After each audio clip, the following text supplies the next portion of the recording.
Welcome to Second Take, the show that focuses on the issues behind the news.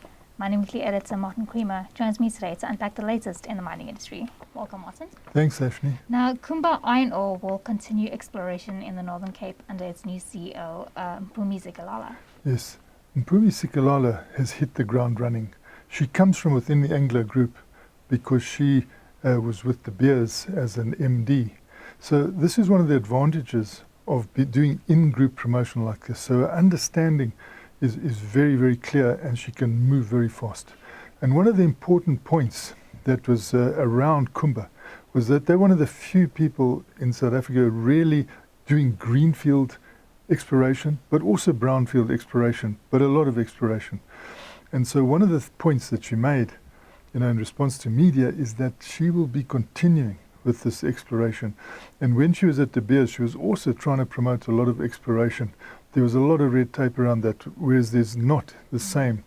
And so they're going to go ahead with this exploration. But also, when you question what is happening there, the prospects really look good for the high-quality iron ore, which the world is wanting to really use now for reasons of climate abatement. And so, on top of that, they have got a new technology which they are starting to roll out and build the plant at Sishen that is ultra-high dense media separation technology, which means you can take what was previously waste and this becomes reserve. So you turn waste into wealth. So they've got this very good high-quality material boosted now, which is really going to help them again in the export market.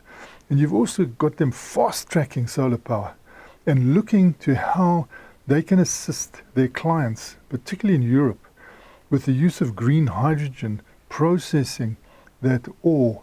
Maybe it'll work in conjunction with their exporters. How do they want this iron ore process so that it's green? And then exporting it in a certain form, which will put it in a sort of front position for all their exporters. So really advanced thinking there with Kumba Iron Ore. And platinum group metals could be used in batteries due to its unique properties. For decades now, platinum has been cleaning the air of the world because it serves as a catalyst inside exhaust systems of internal combustion engines. So the normal engines that we use, the petrol, the diesel. So it's been doing a fantastic job and continues to do that job. We then, for many years now, have been writing about fuel cell electric vehicles, where again, the platinum and platinum group metals play a role inside that fuel cell to take the hydrogen that's being produced, particularly, hopefully, green hydrogen from renewable energy, and turning that into electricity, which can provide mobility for cars, trucks, buses, trains. And it is being placed in the heavy side of it at the moment, but it could go into ordinary cars, and it's also a generator of electricity, like a power station. So we've been writing a lot about that. But of course, electric vehicles popped up. Battery electric vehicles came tearing into the market. And one of the disappointing features about BEVs was that they did not use any platinum group metals. Now, hopefully, that is on the cusp of possibly changing because of the research that's been done and paid for by platinum group metals listed in Canada and Anglo American Platinum in South Africa. They are funding Florida University to do these studies, and it's called the Lion Battery Project.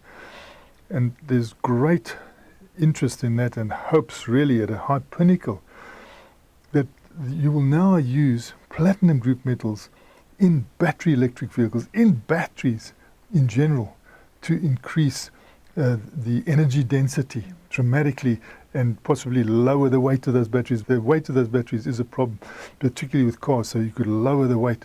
So there are a lot of benefits, and they're moving forward with this, and hopefully we'll see this commercial activity at some stage. That'll mean that in those 3 drive trains, platinum group metals will feature, which will be a fantastic boost for South Africa, fantastic boost for platinum group metals, which have got magic qualities and also finding activities all over in even food security. And so that point was driven home, this week when Anglo American Platinum, they produced outstanding financial results.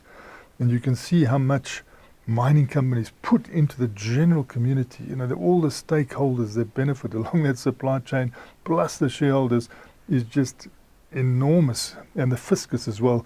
And we can see that with the budget this week, if it wasn't for those mining companies, there wouldn't be that windfall of 180 billion, which has really saved the country. You mentioned outstanding financial results. Anglo American posted an EBITDA of $20.6 billion. Yeah, it is really a great credit to Mark Cutifani. What a great asset of a person that was brought into South African mining. He came here first with Anglo Gold Shanty, and you could see immediately this man is far-seeing. And he even started at that stage looking at the Johannesburg Stock Exchange and saying, wow, there should be much more on here. We should have more big companies that are from Joburg on here. And he was planning that. But during that period, they needed a new CEO at Anglo American itself. And 9 years ago, he moved into Anglo American, which was already had a global footprint and which needed a lot of work. And he has done so well. I mean, his attitude to everyone involved is just so good. His leadership has been outstanding. And it's good to hear that he's not going to retire, although these were the last presentation of results and they hit a high point. I mean, the highest point they've ever hit since 1917 when it was formed. So, he's really done well with that company. He's put it ahead of the other big majors. It's really returning much better. It's got a technological growth path that's so good. Everything about it is just unbelievable. And the way that he's handed over now to Duncan Van Blyt is just exemplary. He'll still be there until mid-year, but this is the last presentation of results, and then Duncan Van Blyt will take over. And of course, I remember Duncan's father, who was with JCI in mining, and he used to have quite a bit of interface with Mining Weekly. We used to get stories from him. I can remember flying over Barberton and him explaining how this could be the next Garland trend, and proper exploration was done there, and he played a massive role with JCI. And now it looks like, well, we're going to see the same sort of performance from Duncan Van Blyt, who's going to take the baton from Mark Cutifani mid-year and continue that. The succession plan is always important, and he's done it so well. We've got to take our hats off to Mark Cutifani.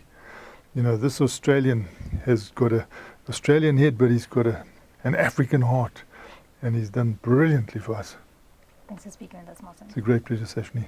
That's it for today. Join us again next week for more news analysis on the local and global mining industries. And don't forget to listen to the audio version of our Mining Weekly daily email newsletter.